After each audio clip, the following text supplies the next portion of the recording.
Good morning and welcome to the Board of Commissioners meeting February 2nd, 2022.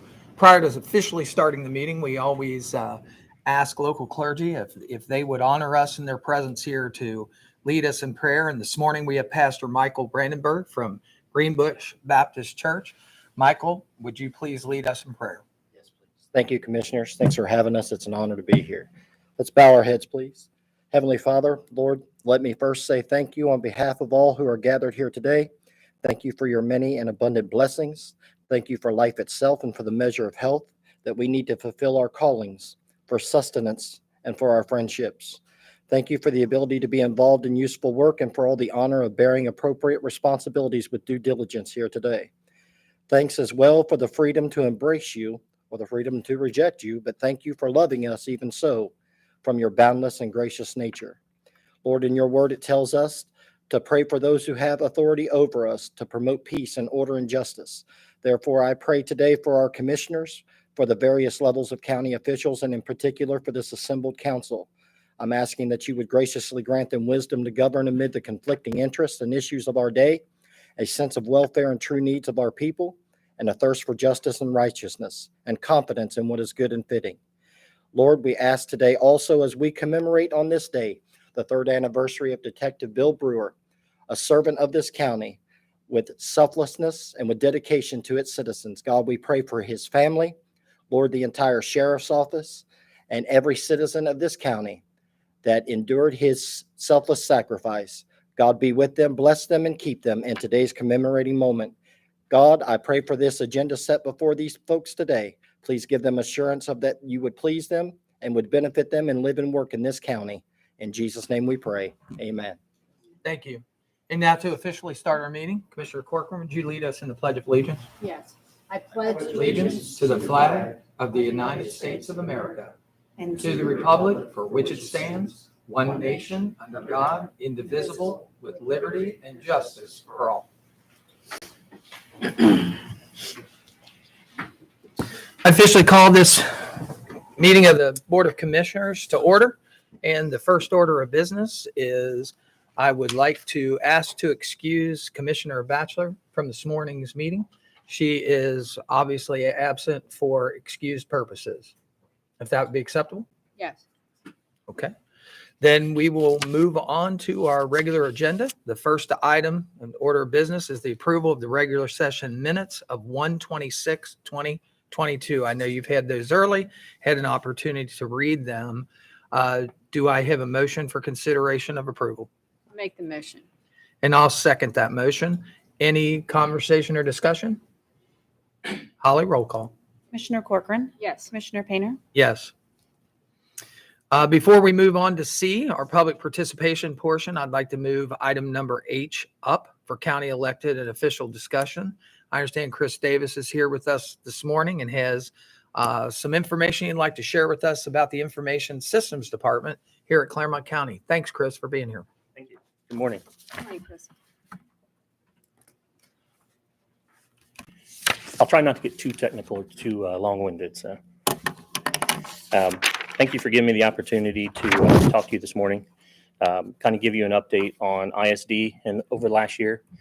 Last Tuesday was my 1-year anniversary, so it was a quick year, an eventful year, and I think we've made some good changes to better the accounting for some of the things we talked about within my interview. So, I want to talk about the ISD department. Cybersecurity review and recommendations. That was one of the hot topics when I first started as we were ending a malware issue. Communication improvements between ISD and the county. Clermont County Public Website Rebuild Refresh. That website had become stagnant, so we're in the process of doing that. So I've got some screenshots showing you what our progress is. And then looking ahead for this year. ISD. Currently, we have 12 team members, including myself. We have one division, the telecommunications division. We have 4 competencies that I kind of silo everybody into, which is the customer support, network operations, infrastructure, and application development. Interesting fact, we have the average tenure for our ISD is 12.6 years here at the county. We have 3 team members with 30 plus years of service, 1 with 20 plus, 2 with 15 years, and then the other 6 make up 1.6 years of experience average. So there's a big divide between our senior people and our new people, which is good because we have the old ways of doing things and views, and now we have new people coming in with new ideas and ways to improve and stuff. So that's going to help us out a lot. We will experience potentially 4 retirements in the next 3 to 5 years. And we experienced a 33% turnover last year in 2021, which gave us all the new people. So my goal is to have a backup for each team member, because we'll have those retirements and we had that turnover. So each team member will have a backup, and we can do that through cross training, hiring secondary team members as needed.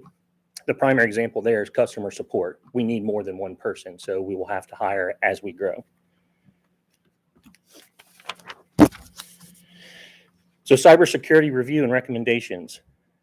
During my interview, we talked about that as we had a malware issue. So we broke that up into 3 major sectors: users, monitoring, software resources, and networking. So we were able to complete priority 1 and 2, the users and the network monitoring. Our users are our weakest link. I can put a multi-million-dollar network together with all the high-tech security. It only takes one user to open one email with a malware, and they've bypassed everything. So the thing we found is that we had no security awareness program in place. So that was one thing we addressed. In the monitoring software resources, we had, the industry standard antivirus malware, but we wanted something a little bit more that would help us with the low-hanging fruit and to kind of look at things on a daily basis. And then in 2022, we'll go ahead and review the network hardware and software, see if there's any areas that we need to up with newer technology, software, firmware, make sure we're up to industry standards or better.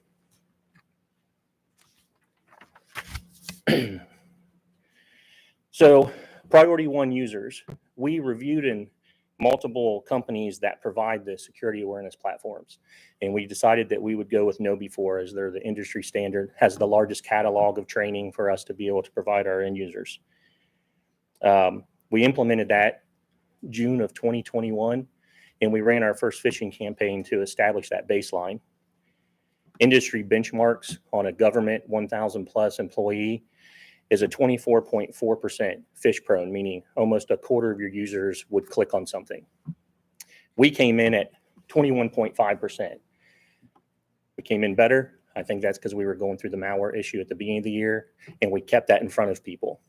It's my feeling that with this type of program, keeping it in front of people month after month, it's repetition. They learn, they start to recognize those red flags within their emails and attachments. So we just completed our January phishing test, and you can see that we went from a 21.5 to a 4.5% phish prone.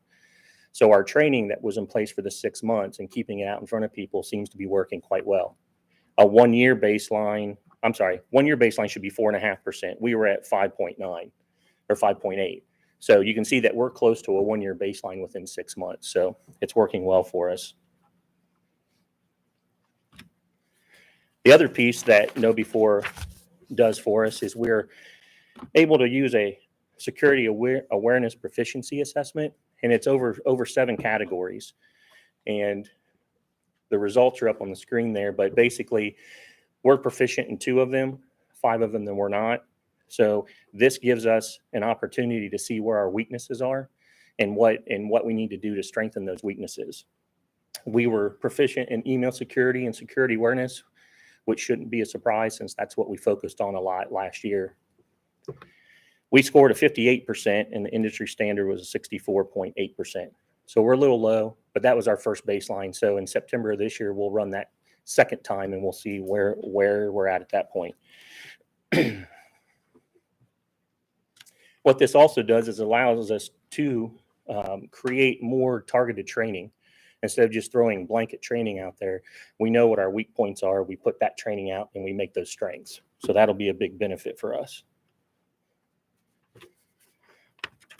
Move on to priority 2, monitoring and software resources. Again, we reviewed quite a few companies, and we went with CrowdStrike, and we chose their Falcon Complete. What this provides us is 5 major components. There's 3 computer components and 2 human, which is what we don't have is what we did not have.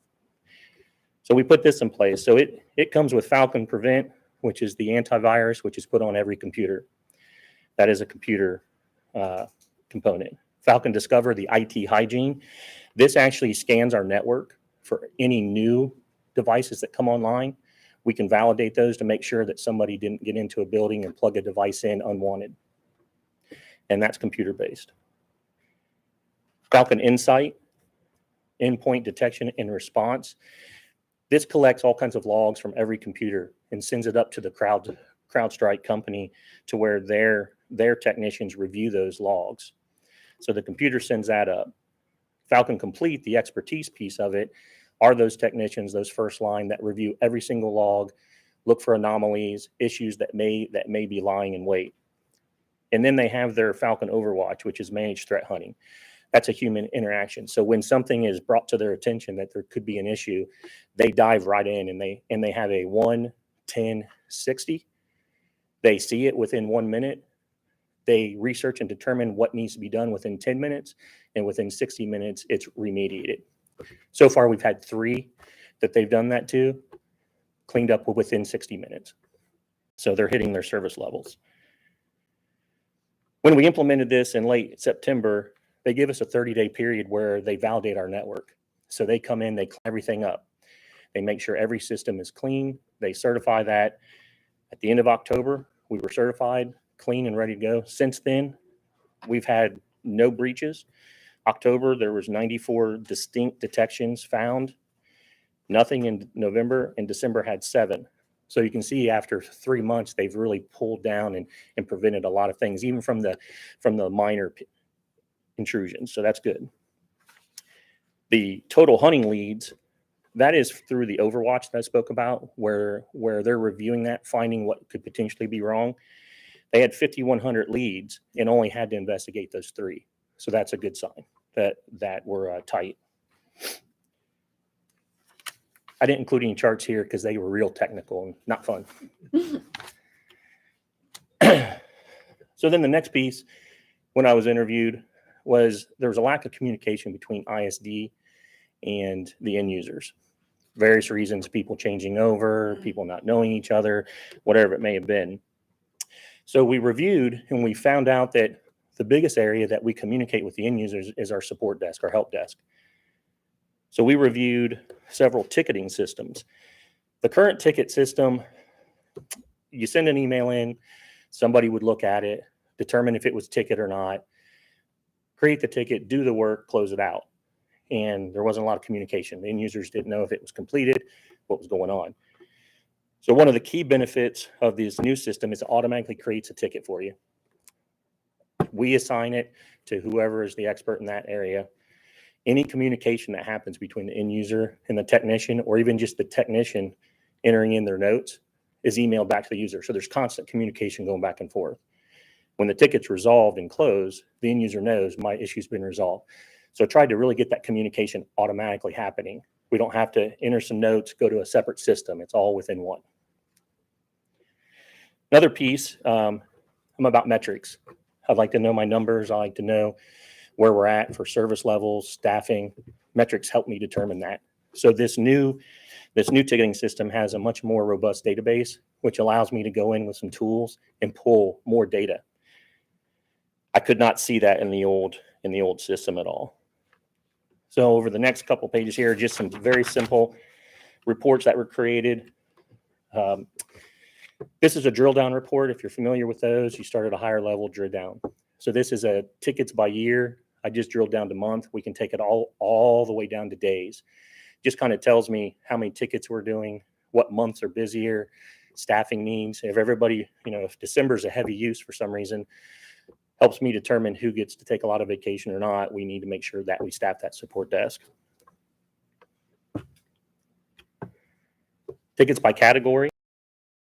This allows us to see where the issues are. Do we have a high level in one category? Is that a software issue? Is it a hardware issue? Is it a training issue from an ISD side, from an end user side? helps me determine where we direct people. And then the last one is just the example default dashboard, which we'll improve upon this year. The big thing here on the right-hand side, you'll see first response time and ticket close time. Those are service level issues. I want to have 2 hours first response time within 2 hours, and I'd like to have a 1-day ticket close. So in 1 quarter, because this is just for the 4th quarter of data, you can see we're not far off from that. We still have a little bit to go. We'll get there. Bottom one is the category breakdown. There's also another one that didn't show up for some reason, which is user tickets. So I can see, like, you know, if Greg Bickford puts in 25 tickets on the same thing, that kind of tells me maybe there's a training issue. He's not understanding how to use it. He's having an issue with his hardware, whatever it may be. So this will help us determine those type of needs as well. Absolute training. Absolute training issue. We're all nodding our heads. So we'll move on to the Clermont County Public White website. When I came in, Greg and I talked and said that, you know, it's stagnant. We need to do something to update. So we're going to try and bring it up to a current look and feel, refresh it. So our current status, we've created a couple wireframes, which I'll show you the images in a moment, which is just basically creating that graphic, what it's going to look like. Then we've taken that and we've designed, coded, and we're in current testing of the content management system, which is what everybody will use to update their websites. So we're testing that now and working out all of the bugs.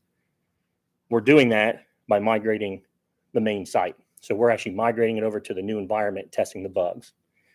Next steps then, which is what we're into, migrate the subsite using a new CMS. Once we get that done and bug-free and everything looks good, then we'll start to sit meetings with each of the stakeholders for websites, whether it's an agency or a department. We'll talk to them about their specific needs. Do they have secure login? Do they have file upload that they need? And then we'll implement those pieces for them. So the next 6 pages or so are just some examples. This is kind of an example of the main page, light and clear. All the wording is just placeholder. Pictures are placeholder. I'll be working with David on some images of Clermont specific images, covered bridge, administration buildings, things of Clermont County, I think, that need to be on here. And then the transparency, emergency, rental, and utility, those are all configurable. We can add multiple columns. You can add one. You can put whatever you want in there. And then this is the bottom half of the page. Unfortunately, the web page is much longer than you can see on a screen. So again, you have columns in the middle that you can adjust to whatever your content is. We can put the looking for a job since it's a main page. Every site then will have that main footer too, where you have a menu, contact, and then the social media contacts there. So for a sub-site, you can see we just kind of took the sheriff and kind of dumped some stuff in there so you can kind of get a feel for, again, multi-columns, current news, follows the same flow, menus up in the upper right. And then the bottom half, they can put, this is, you know, not really columns, but columns and rows. So you can put multiple rows of data in there as well. And then it follows that same footer. And then we did an ISD where we'll be able to put something out there. My goal with putting some of these systems in, like the help desk and the CrowdStrike and stuff, is to use our Clermont County ISD, which I don't see one out there right now. It's kind of a dashboard for the end users to take a look and see, are we having an issue with email? We'll be able to put something to our website so that they can quickly look at it and not create 1,000 tickets potentially. They'll be able to watch that themselves. And again, follows the same footer. So that's where we're at right now. I was hoping to be far enough along to be able to kind of click through it, but we just didn't get there. And then the last piece is just looking ahead for 2022. We're going to continue with the cybersecurity review and recommendations for our priority 3. And the goal here is about every 2 years to review all 3 priorities and make sure what we have is still working, still current. If there's something better, then we'll review it and see about implementing that. We'll continue to increase the communication between ISD and end users. We started with the ticketing system. Now we'll look at other ways to make sure that we're getting that communication back and forth. Continue reviewing all the county systems and software. What do we have in place? Is there something better? I know we have a lot of in-house developed apps that are approaching 10 to 15 years old now. So we need to review those and see, is there a third-party offering that's better? Do we need to rewrite the inside code? We're going to do an Office 365 pilot program for about 25 users to validate our environment, make sure all of our software works interactively with Office 365. That includes the email, the Office suite, potentially SharePoint and Issue and other things. The big two, in my opinion, are the multi-factor authentication. We found out through our cyber insurance that is now a requirement, and we probably need to do that anyway. So that's going to be a big implementation for this first half of the year to get that out and running for everybody. And then an increase in internet bandwidth. Billinger's at 50 meg. The other two campuses are 200. We're starting to see the different departments and agencies use a lot of cloud-based software, creates internet activity, eats up that bandwidth. We want to get out in front of that. We want to make sure we have enough bandwidth to support everybody. So we'll be doing that the first half of this year as well. And with that, I am done. If you have any questions. Any questions? No questions. Thank you for all the work. Thank you. I love it that you actually can get someone now and immediately respond and can walk it right through for you. Great. And you don't even have to touch your computer. It's very nice. Yes, definitely. Great presentation. Yes. Thank you. You know, really good to have information to see that, you know, you have so many ways to check, you know, what those matrix looks like and you know, how that service is provided. So Exactly. Yeah, we're trying to move from a reactive to a proactive. And that's what some of that monitoring is. So we can watch and try and hit those things ahead of time so you don't even know anything's going on. So that's our goal. because the efficiency of the use of the ISD, you know, techniques that are provided to the people, you know, that pays big dividends for citizens and how work is done in Clermont County. So Exactly. thank you. Great. Thank you. Thank you, Chris. And thank your staff. I will. You bet. Yeah. Would you like to take a picture with us?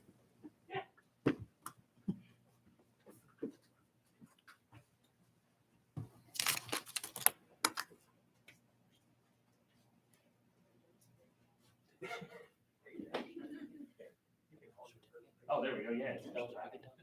I didn't have Oh, jeez. Sorry, Mike.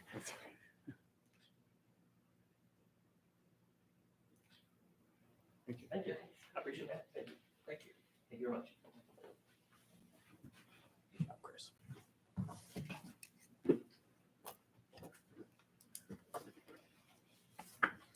Before we move on the agenda, we are in county elected staff official discussion. Any further staff or elected official discussion? Okay.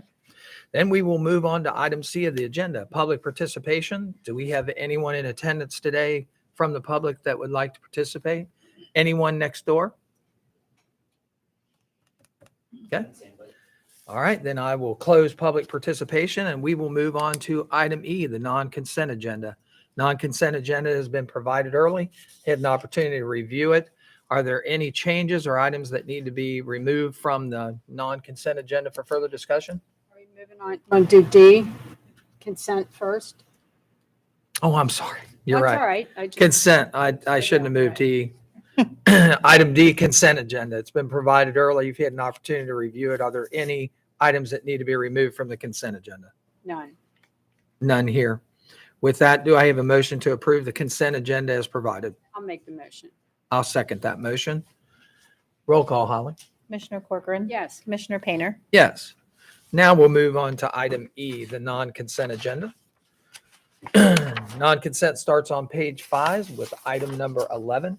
The recommendations, the Board of Commissioners adopt a resolution 018-22, resolving to approve payments to vendors in the revised total amount of $1,531,589.61 as set forth in the BCC approval invoice report for checks dated February 2nd, 2022, BCC directed prepaid invoice reports and/or the procurement card transaction report, as presented by the county auditor on February 1st, 2022, and further authorizing the county auditor to issue warrants for the same pursuant to section 319.16 of the Ohio Revised Code. Do I have a motion to pay the bills? I'll make the motion. And I'll second that motion. Any conversation or discussion? None. Holly, roll call. Commissioner Corcoran. Yes. Commissioner Painter. Yes. We'll move on to item number 12. Do we have Mr. Evans or a representative? I am here. Good There we morning, go. Board. Morning, Suki. County Engineer's Office. Item 12 is a recommendation of Jeremy Evans, County Engineer, to accept the grant and assignment of a storm sewer easement as it relates to the Miami Trail Stormwater District that was established in Miami Township via Resolution 11321 on June 30th, 2021. This is a easement for storm from Joseph and Colette Heron. Board, you've heard the reading of item number 12. Do I have a motion for approval? I'll make the motion. I'll second that. Any conversation or discussion? None. Roll call, Holly. Commissioner Corcoran. Yes. Commissioner Painter. Yes. Item number 13. Item number 13 is also a recommendation to accept grant and assignments of easements to previously conveyed to the Clermont County Transportation Improvement District for roadway purposes. This was for project number PID 106463 relative to the Round Bottom Road Bridge project in Miami and Union Townships. And these were easements from Mary Beth Comstock, United Dairy Farmers, and Crystal Snyder. Board, you've heard the reading of item number 13. Do I have a motion for approval? Make the motion. I'll second that motion. Any conversation or discussion? No. Hearing none, roll call, Holly. Commissioner Corcoran. Yes. Commissioner Painter. Yes. Item number 14. Good morning, Board. Morning, Wade. And item number 14 is a recommendation for myself, Wade Grabowski, Director of Clermont County Facilities, with the concurrence of Mr. Thomas J. Eigel, County Administrator, to accept the contract by between the County of Clermont, Ohio, and A.W. Farrell and Son out of East Dunkirk, New York, for the Clermont County Sheriff's Office roofing repair project as complete as of March 27, 2020, and to approve the application and certificate for payment number 2, final, which represents partial payment of $77,185 through the auditor and the release of retainage from People's Bank in the principal amount of $15,894.40, plus all accrued interest earned relative thereto. Board, you've heard the reading of item number 14. Do I have a motion for approval? I'll make the motion. And I'll second that motion. Any conversation or discussion for Wade? I'm just glad we're there. You bet. You bet. Hearing none, roll call, Holly. Commissioner Corcoran. Yes. Commissioner Painter. Yes. Item number 15. Agenda item number 15 is also a recommendation for myself, Wade Grabowski, Director of Clermont County Facilities Management Department, with the concurrence of Mr. Thomas J. Eigel, County Administrator, to adopt resolution number 019-22, resolving to authorize the sale of real estate no longer necessary for public use, pursuant to and in compliance with sections 307.09A and 307.10A of the Ohio Revised Code, and direct the clerk of the board to ensure a legal notice is placed in a newspaper of general circulation not less than 30 days prior to the date of the auction, with the auction to occur at a date and time mutually agreed upon by the auctioneer and the Clermont County Administrator, and to execute the contract for services with Craig Lytle Auctioneer LLC, right here in Batavia, Ohio, in accordance with Exhibit A, attached hereto and made a part thereof, at a sum not to exceed $500 in advertising costs and 5% commission, based upon the final bid price for the property sold at auction, with a reserve sale price of not less than 30% of the appraised value of the property, according to the records of the Clermont County Auditor. A notice will also be posted on Clermont County's website and at least 30 days prior to the date and time and location mutually agreed upon by the County Administrator and Craig Lytle Auctioneer LLC. And this is, of course, the property, 52 and Frank Willis. Board, you've heard the reading of item number 15. Do I have a motion for approval? Make the motion. It's been moved. I'll second that. Any further conversation or discussion? None. Roll call, Holly. Commissioner Corcoran. Yes. Commissioner Painter. Yes. Thank you. Thank you, Wade. Item number 16. John? Board. Morning. Michael Skaden, Director of the Department of Public Safety Services. To item 16, on my recommendation with the concurrence of Greg Vickford, Assistant County Administrator, to execute the collective bargaining agreement by and between the Clermont County, Ohio, and the Fraternal Order of Police, Ohio Labor Council, representing the Emergency Resource Supervisors Bargaining Unit employees of Clermont County Department of Public Safety Services. pursuant to and in compliance with the terms and conditions specified therein, effective on approval through December 31st, 2024, and to further authorize the Human Resources Department to prepare and process municipal personnel actions for the bargaining unit employees of the Department of Public Safety Services in concert with to adjust their rates of pay in compliance with Article 22 entitled Wages effective 12/27/2021. Board, you've heard the reading of item number 16. Do I have a motion for approval? Make the motion? I have a motion, and I'll second that. Any conversation or discussion? None. Roll call, Holly. Commissioner Corcoran. Yes. Commissioner Painter. Yes. Thanks, John. Thank you. Item number 17. Morning, I'm Lyle Bloom, Director with the Clermont County Water Resources Department, and item 17 is a recommendation to amend Appendix 4.09 of the Clermont County Personnel Policy and Procedure Manual with respect to the Clermont County Classification Plan to amend the pay ranges for the classification titles as outlined in the table below, effective December 27th, 2021, and further to authorize the update of the appropriate internet links and appendices accordingly. This would reclassify the Assistant Director of Operations and the Assistant Sanitary Engineer positions from pay range E to pay range F, and the WRD Supervisor Water Treatment positions from pay range B to pay range C. Board, you've heard the reading of item number 17. Do I have a motion for approval? Make the motion? And I will second that motion. Any further conversation or discussion? None. Roll call, Holly. Commissioner Corcoran. Yes. Commissioner Painter. Yes. Item number 18. Thank you, Lyle. Morning. Good morning. Item 18 is a recommendation of myself, Sandy Tahat, Human Resource Administrator, with the concurrence of Thomas J. Eigel, County Administrator, to approve Amendment Number 6 to the Clermont County Critical Event Policy attached thereto and made a part thereof effective upon approval, and further to authorize the Human Resource Department to update the appropriate internet links and appendices accordingly. Those amendments are following the CDC recommendations for shortening the isolation quarantine period and further defining what fully vaccinated is. And we changed the policy just a reference to the CDC website because it's fluid and keeps changing. Okay. Board, you've heard the reading of item number 18. Do I have a motion for approval? So moved? Been moved, and I'll second that motion. Any conversation or discussion for Sandy? None. Roll call, Holly.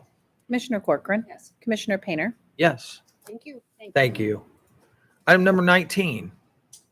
Item number 19 is the recommendation to authorize Thomas J. Eigel to execute an agreement by and between the Clermont County Board of Commissioners and Southwest Ohio Regional Transit Authority, also known as SORTA, in Cincinnati, Ohio, for the provision of transportation services within Clermont County, Ohio, by SORTA for the period of 1/1/2022 through 12/31/2022 for the current level of service on Metro routes 29X and 82X, with a total cost therefore not to exceed $527,086, and to authorize SORTA to draw down the full amount of Clermont County's Federal Transit 5307 funds to procure these services, and to refund Clermont County the balance of the Federal Transit 5307 funds in SORTA local funds pursuant to and in compliance with the terms and conditions set forth therein. Board, you've heard the reading of item number 19. Do I have a motion for approval? Make the motion? And I will second that. Any conversation or discussion? Tom, just for discussion a second, those two routes, 29X and 82X, their origination and their delivery are from where to where in Clermont County? So Mr. Lawson, can you hear that question from the board?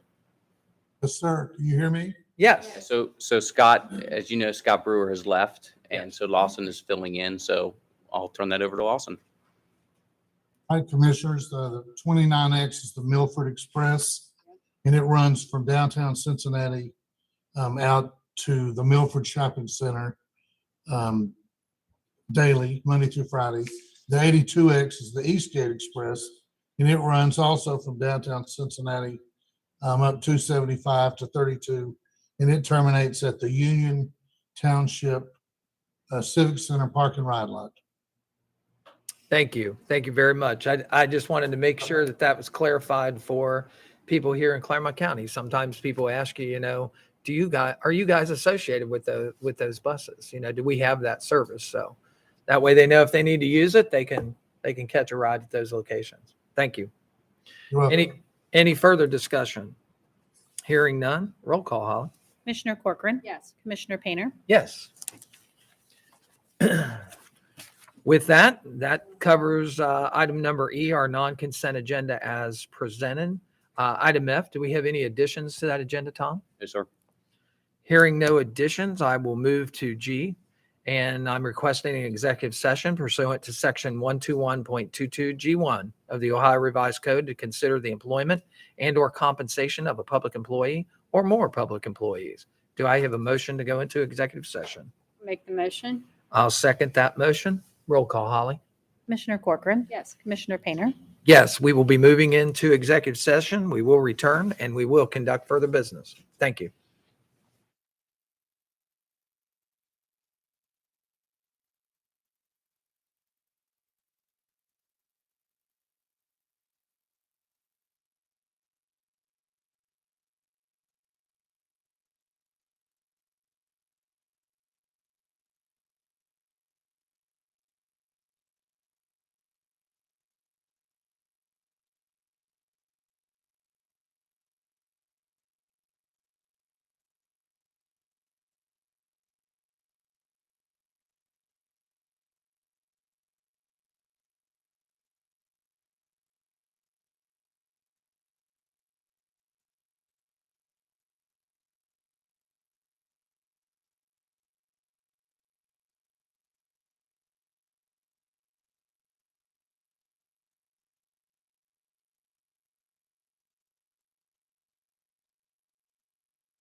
We have returned from executive session. There were no actions taken and no decisions made. We will move on with the agenda. Item H, we have already covered, and we are at item I. Are there any board member comments today? Claire? Just a very sad remembrance today, and our hearts go out to all the employees affected, especially the sheriff's department, for the end of watch for Brewer and how much it meant to everyone and to the entire county. You bet. And on a light note, though, Punxsutawney Phil says we have 6 more weeks of winter, and I think tomorrow morning when we wake up, we're going to find out he was right. Uh-huh. And just a couple comments to tag on to Commissioner Corcoran's comments about Detective Brewer. Obviously, we remembered him today on his end of watch. He will not be forgotten. This county stands in support of the Brewer family. We are sorry that a tragedy like this continues to affect you. And we thank you for sharing Detective Brewer with us. So thank you very much. And your 6 weeks of winter, you're exactly correct. And for those who are worried about adverse weather that might come up, Tom, how will they be? What news, information, or outlook should they look for as far as? So I have a meeting today at 2:00 just to see finally what the National Weather Service is going to say about tomorrow. The last we heard, it's going to start in the morning. In the afternoon is the concern for people trying to get home. So once I get that information, I'll pass it out to everybody. And typically the sheriff is who makes the determination? For declaration for snow emergency or weather emergency, yes. So I'll be in contact with him as well. Okay. So to all Clermont Countyans, be safe and watch out for the slick roads. Commissioner Batchelor is not here with us today. Hurry back. We hope to see you at the next meeting. Thank you, and we will see you Wednesday. Do a motion Motion to adjourn? adjourn. Yeah. So with that, do I have a motion to adjourn? I'll make that motion. And I'll second that motion. Holly, roll call. Commissioner Corcoran, Yes. Commissioner Painter, Yes, we stand in adjournment. We will see you this coming Wednesday at 10 a.m. Thank you.